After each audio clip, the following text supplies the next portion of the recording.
நீங்க கடன் பட்டி எவனா 4 பேருக்கு வந்து ரோட்ல நின்று கத்துறானா அதுதான் அவமானம். வீட்டுக்குள்ள ஒரு பொருளும் இல்லாம கடன் இல்லாம சந்தோஷமா இருக்கிறது பெரிய ஆசீர்வாதம். நான் சொல்றேன், இல்லாமை என்பது வரும், ஒரு காலத்துல வரும். இயேசுநாதருக்கே வந்துச்சு. டாக்ஸ் கட்டறதுக்கு பணம் இல்ல அவர்கிட்ட. என்ன பண்ணலாம்? இயேசுநாதர் நினைச்சிருந்தாரு என்ன பண்ணிருக்கலாம்? அந்த ஊர்ல நிறைய பேர் தெரியும், நூற்றுக்கு அதிபதி சகேயு எல்லாரையும் தெரியும் அவருக்கு.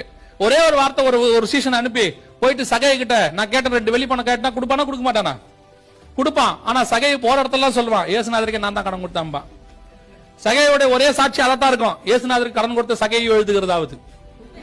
அப்படித்தான் இருக்கும், நிருபம் அப்படித்தான் ஒண்ணு வந்திருக்கும். இயேசுநாதருக்கு நினைச்சிருந்தா அவர்கிட்ட பணம் கொடுக்க எத்தனை பணக்காரர் இருந்தா? அதை விட்டுங்க, அதே டாக்ஸ் டிபார்ட்மெண்ட்ல விஆர்எஸ் கொடுத்துட்டு ஒருத்தன் இயேசுநாதர் கூட இருக்கிறான். யார் இருக்கிறது? மத்தேயு. மத்தேயு கிட்ட போயிட்டு, மத்தேயு தெரிஞ்ச ஆபீசர் இருக்கிறாரா பாரு, பாஸ்டர் ரொம்ப நல்லவரு, உள்ள மீட்டிங்க்கு போறாரு, முடியும் போது ஆஃபரிங் கிடைக்கும், வந்தவொடனே டாக்ஸ் கட்டிடுவான், நீ அவர்கிட்ட கொஞ்சம் ரெக்கமெண்ட் பண்ணி சொல்றதுக்கு எவ்வளவு நேரம் ஆகும்? அதை கூட இயேசு விரும்பல பாருங்க.